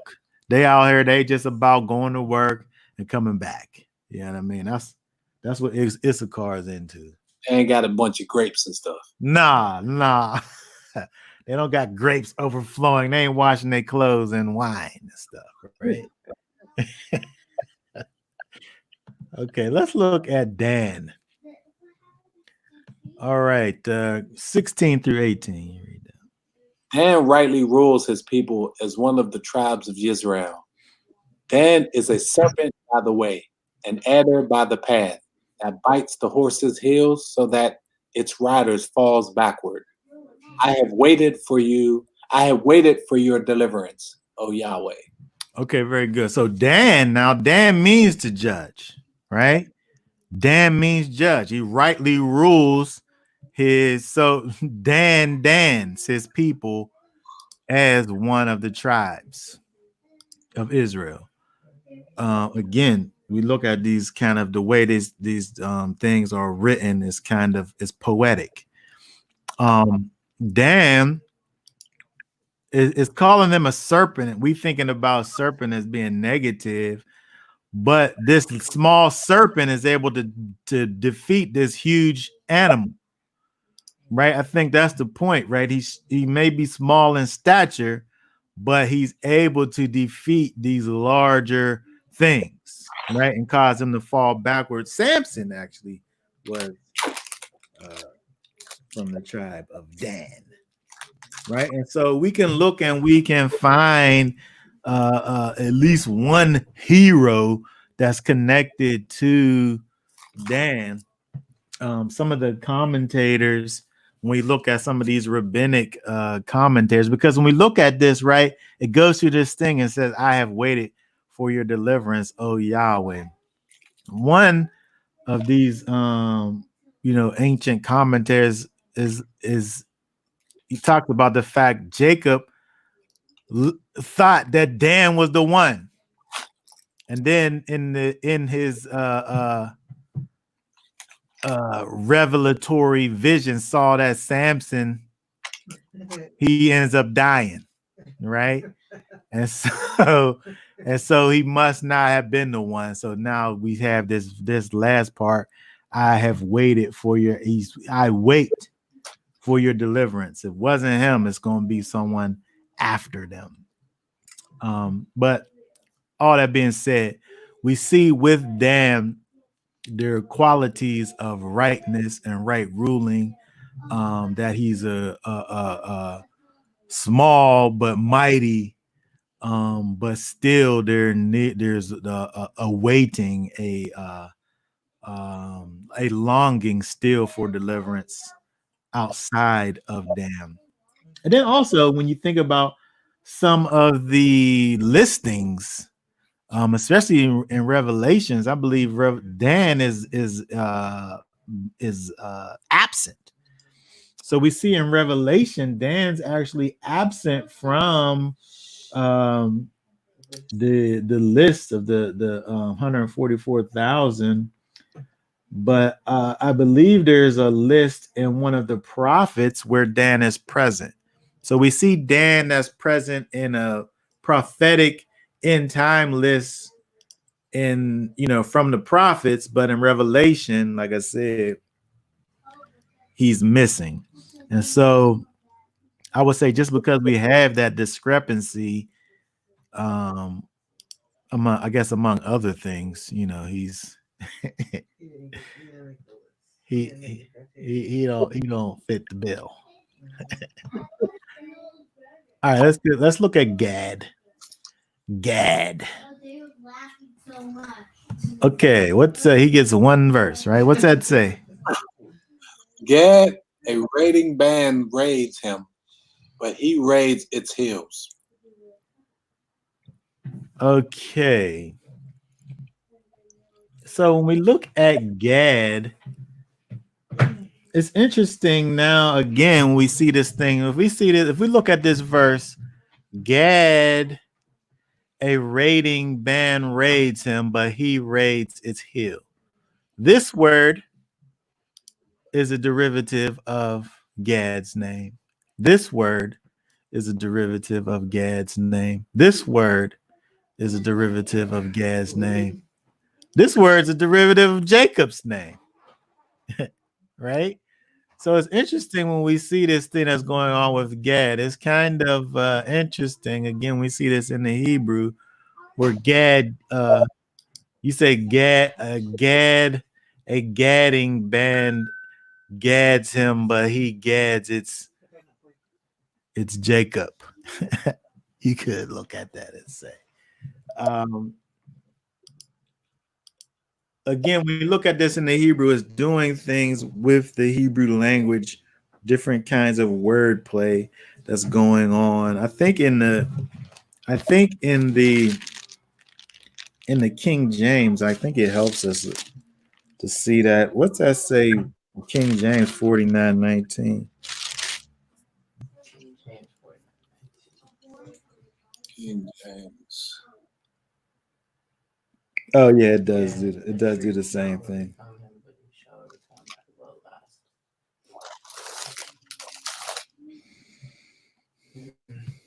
Gad actually means a troop. Gad, a troop, shall overcome him, but he shall overcome it at the last. But really, that word to overcome really is troop.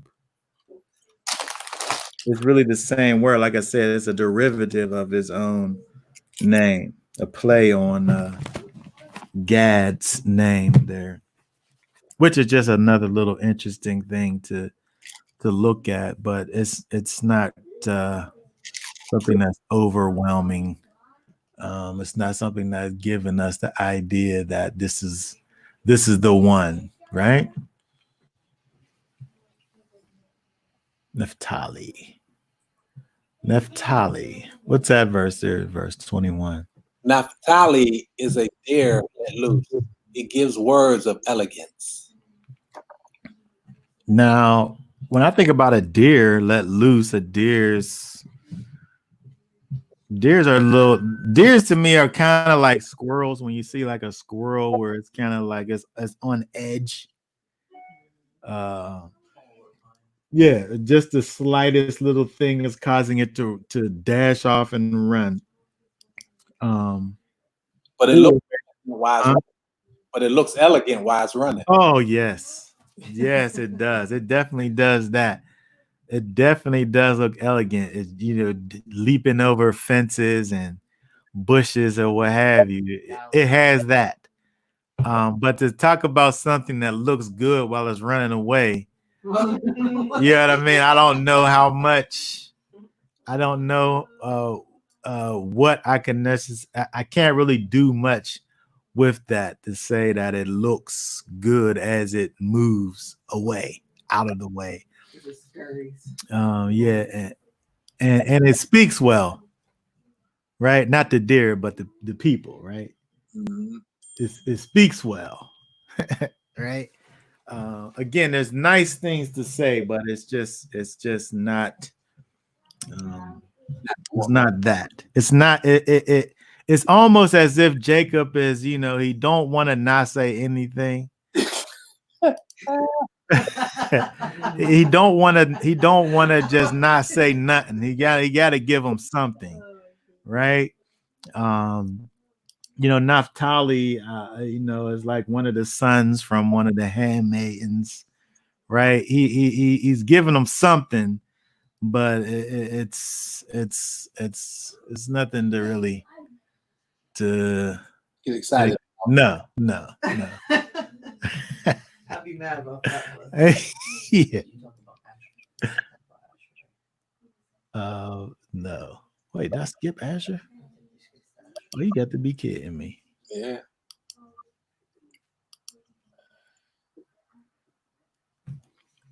We don't want to skip Asher. Let's see here. Let's talk about Asher. That's crazy. Why would I not put Asher in the slides? I'm sitting up here. Asher. That's at verse 20. Read that.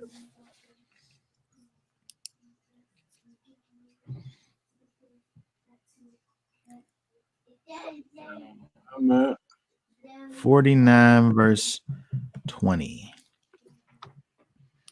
That's terrible.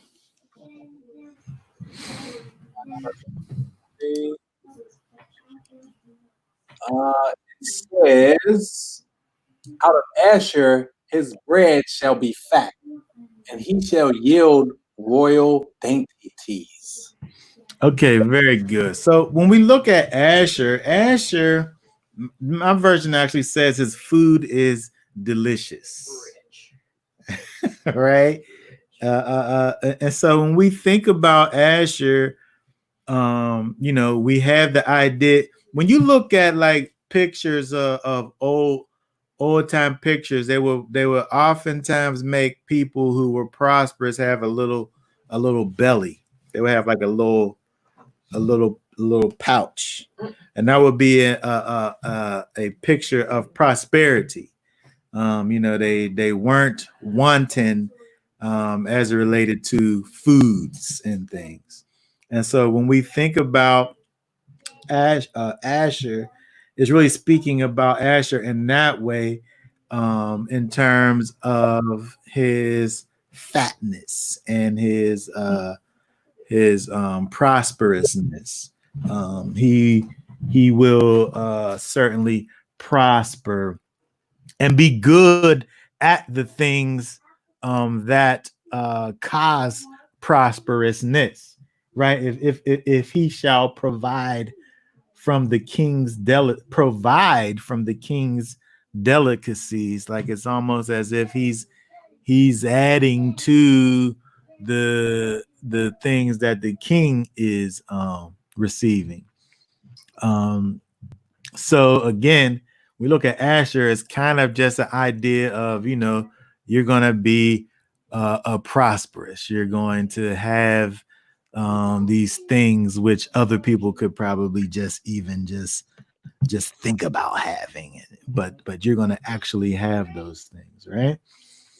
Okay, so Asher, huh? Yeah. Well. Okay, so let's keep on going over here back to Yosef. Can't believe I skipped somebody. That's terrible. I think I skipped all the slides altogether. Yosef. Okay. All right. Yosef. In my other version of this, there's so many words to say about Joseph. I couldn't even fit it all on one slide. But these did it. I changed versions and it got. Jacob, he really did like this a lot. Yeah. Okay, go ahead and start reading there. That's verse 22. Joseph is an offshoot of a fruit-bearing tree, an offshoot of a fruit-bearing tree by a fountain. His branches run over a wall, and the archers have bitterly grieved him, shot at him and hated him. But his bow remained in strength, and the arms of his hands were made strong by the hands of the mighty one of Jacob. From there is the shepherd, the stone. Wait a minute. Yeah, from there is the shepherd, the stone of Israel, from the El of your father who helps you, and by the Almighty who blesses you with blessings of the heavens from above, blessings of the deep that lies beneath, blessings of the breast and of the womb. The blessings of your father have excelled and sorry. The blessings of your father have excelled the blessings of my ancestors up to the limit of the. Not fast enough.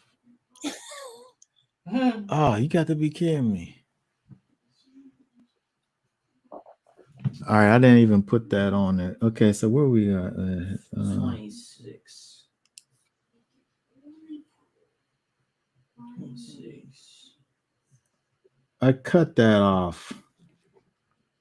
I did a terrible job with my slides this time. I'll read 26. Yeah. The blessings of thy father have prevailed above the blessings of my progenitors unto the utmost bounds of the everlasting hills. They shall be on the head of Joseph and on the crown of the head of him that was separate from his brethren. Okay, very good. So when we look at actually Joseph, when we look at Joseph, there's interesting things that's going on with Joseph. It talks about Joseph. Now, to me, it seems as if the things that are said about Joseph are the things that we actually see within Joseph actually going on in terms of the abundance that's going on with them currently, right? So Joseph is at this place where the offshoot of his branches is just crawling up the wall and going over the sides, right? His prosperity is such that it's just growing all over the place, and that's literally the case. They got so much that they're setting up there being the sustainers for all of the neighboring peoples. Everyone around them is all feeling the effects of this famine that they were going through. Meanwhile, Joseph and everybody who's connected to him is all getting rich as a result of it. He literally put up, we said 70 people. Yeah, no problem. No problem. And everybody else, they're out there in the middle of a pandemic, and everybody's suffering, and they're living fine, perfect, right? Now it's interesting when we look over here now at these following verses, 23 and 24. To me, when I look at this, it's almost dealing with him and his brothers. The archers have bitterly grieved him, shot at him, and hated him, but his bow remained in strength. These people sat up here and tried to shoot him down, but they was not able to do it. Right? The arms of his hands were made strong by the hands of the mighty one of Yaakov. To me, when I look at these over here is really dealing with Joseph and where he relied on the Most High in order to even get to the place where he was at, even just right there, in spite of whatever the circumstances was that got him there, right? So in spite of these enemies that came against him, that tried to shoot at him and shoot him down, he was able to prevail in spite of those things due to the strength that was provided him by the Most High. And so if we look down, let's see at 26, the blessings of your father has excelled the blessings of my ancestors up to the limit of the everlasting hills. And so, and on the crown of the head of him who was separated from his brothers. Again, we look at his whole blessing. It's great, this blessing. It's a great blessing. There was many things to say when you look at that. But at the same time, when we think about this, how can we look at this in kind of a last end times kind of a situation? Because basically what we see there was their current reality. I mean, we could potentially look forward to Ephraim and Manasseh and connect that to Joseph, right? And see that the son of Joseph literally became the northern kingdom was literally Ephraim, right? And so they were the prevailing tribe of the whole nation. And so we could look at we can look at it from that perspective and see, looking forward, where when we get, especially in this last part, where we see, and on the crown of the head of him who was separated from his brothers, we could potentially look at that verse even to deal with the fact of the separating of the kingdoms, right? But to me, it seems like, again, for the most part, when we look at that, it's really it deals with the idea of Joseph being a great in his own right and blessed beyond measure, but comparatively speaking, none of these match up with this Judah one, who right. Because it talks about, it talks about the crown on his head, because again, Jeroboam, and then that line down for the northern kingdom, that came from Ephraim. Yeah. But Judah was the one that lasted. Right. And the scepter will never depart. Yeah. Yeah. So even while you had those kings in the north, you still had Judah in the south who had their kings. His scepter didn't get taken away. Yeah. So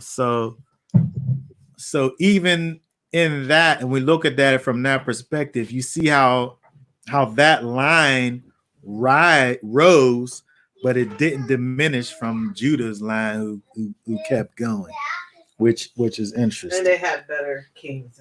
Yes, I mean there's They had that. some. They at least had some good kings. Yeah, yeah. Yeah. Okay, so let's just bring it together with verse 27 there. You read 27. And Benjamin is a wolf that tears. In the morning he eats prey, and at night he divides the spoil. Yeah. So Benjamin, I really feel like Benjamin kind of was like one of those other ones where he is giving you like when you think about wolves, it in my mind anyway, I think of wolves as being like these scavenger-ish animals that just go around and they just do like the best they can, and scraps and all of this. And even when we think about Benjamin, right? Benjamin was connected to Judah, right? Right. His greatness lies in the fact that he was attached to this other brother who was indeed great, right? Benjamin. I'm saying in terms of the tribes. Oh, where they were situated. Yeah. Oh, okay. Yeah. Right. Benjamin was in the southern kingdom, right? Yeah, it was. And so. And Benjamin also lasted as well. I mean, some of Benjamin. Right. That's what I mean. Yeah. So they lasted through the because of the fact that Benjamin, in his whether it's just proximity, or what have you, they ended up being one of the tribes that lasted the longest. Even though we see this little thing, in the morning he eats prey, and at night he divides spoil. It says a little bit, but it also says a lot, right? Because Benjamin's getting his. Right. And then we look down the line, we see that Benjamin again was attached to Judah, who, even though they went off into captivity, they made it out. They made it back. I mean, Apostle Paul came through Benjamin. Right. Yeah. Okay, so let's just finish up with just reading. We can just read 28 through 33. We'll finish up here. All right. All these are the 12 tribes of Israel, and this is what their father spoke to them. And he blessed them. He blessed each one according to his own blessing. And he commanded them and said to them, I am to be gathered to my people. Bury me with my fathers in the cave that is in the field of Ephron the Hittite, in the cave that is in the field of Machpelah, which is before Mamre, in the land of Canaan, which Abraham bought with the field of Ephron the Hittite as a possession for a burial site. Here they buried Abraham and Sarah, his wife. There they buried Yitzhak and Ribka, his wife. And there I buried Leah. The field purchased and the cave which is in it from the sons of Heth. And when Yaakov ended commanding his sons, he drew his feet up into the bed and breathed his last. And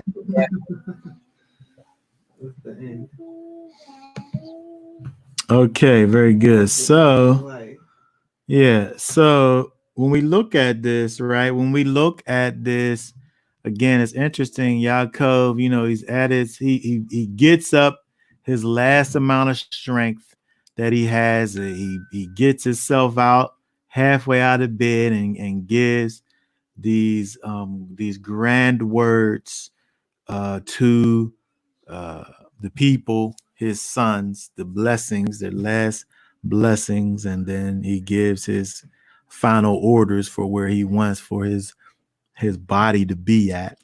And he He gets back in his, puts his little feet back up in the bed, and goes on to be with the fathers. But again, what we want to be able to take away from all of this is that each one of those blessings that Jacob blessed his sons with um, really was something that was based on the character of each of the brothers. And so therefore the way in which they lived their life, the potential that each one of them had inside of them, Jacob was able to look at their individual potentials and speak to those things, and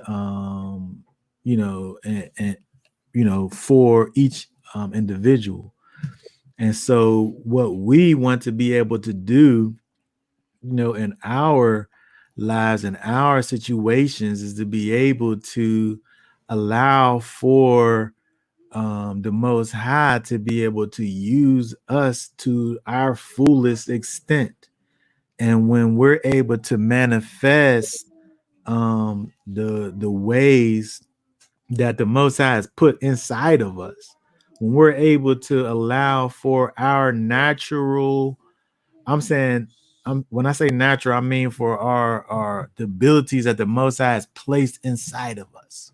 When we're able to allow the Most High to have those things that He already placed in us be cultivated and be manifest, is going to bring forth something that is magnificent for the kingdom. And so we have to be able to kind of allow for our gifts and our talents to be manifest, so that we're able to be effective for the kingdom. When we look at the 12 tribes, and especially when we looked at how it began, the way in which those brothers behaved, the thing that was inside of them, we saw examples where they were used for bad and where they was used for good. With Reuben and with Simeon, there was ways that was in them, which zealousness, is something that could be used for good. And then we even see that with Levi, right, where they all kind of had that same kind of quality. They was all natural brothers too, by the way. Reuben and Simeon and Levi, they all had the same mom and dad, so they had those genes inside of them where they was moved to action. Reuben's, his action was about lust, but he was still moved to action. Right. And the same thing with Levi and Simeon. But we see with Levi where that same potential was able to be turned into a positive direction. And we want to be able to allow our potentials to be manifest in that same way, where if we allow the spirit in us to be cultivated and grow properly, it can move us in the right direction, where we're able to be representatives for the master and receive blessings, and not curses.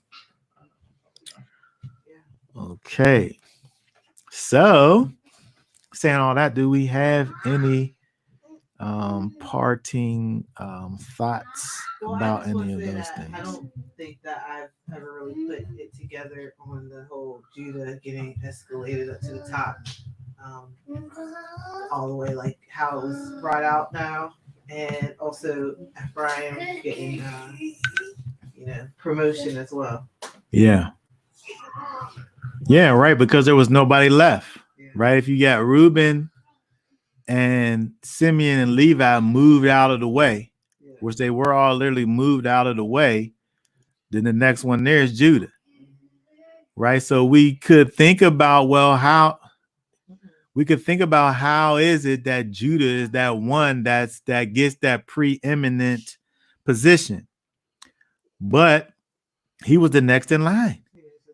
He was the next in line. Clearly, and I think about that story with Tamar. He clearly had some personality conflict. Yeah, but it wasn't that bad, obviously. He had some problems, and it wasn't that bad though. He fancied certain things. And David, Line of Judah, Solomon, the Line of Judah. They had, you can see that DNA is there. To this, right? Huh? To this day. To this day. Right? Yeah. Okay, so that being said, you got anything to add to any of that? Yeah, I like I said, I just see the personality still, holding true to this day. When you look at,